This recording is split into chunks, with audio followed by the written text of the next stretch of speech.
ప్రభు నామంన అందరికీ శుభోదయం. ఈరోజు దేవుని వాగ్దానము ఏమనగా, అపోస్తులుల కార్యములు 2వ అధ్యాయము 36వ వచనము. మీరు సిలువ వేసిన ఈ యేసునే దేవుడు ప్రభువుగాను క్రీస్తుగాను నియమించెను. ఇది ఇశ్రాయేలు వంశమంతయు రూఢిగా తెలుసుకొనవలెనని చెప్పెను.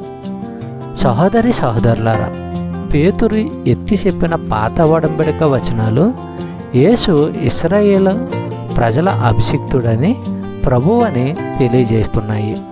దేవుడు తన సొంత కుమారుణ్ణి, తన దైవిక స్వభావము గలవాన్ని అభిషిక్తుడుగా ఇశ్రాయేలు ప్రజల యజమానిగా నియమించాడు. యేసును నిరాకరించి సిలువ వేసిన ఆ జాతికి పేతురు తెచ్చిన ఆశ్చర్యకరమైన సందేశము ఇదే. చెప్పబడిన వాగ్దానము దేవుడు దీవించి ఆశీర్వదించును గాక. ఆమేన్.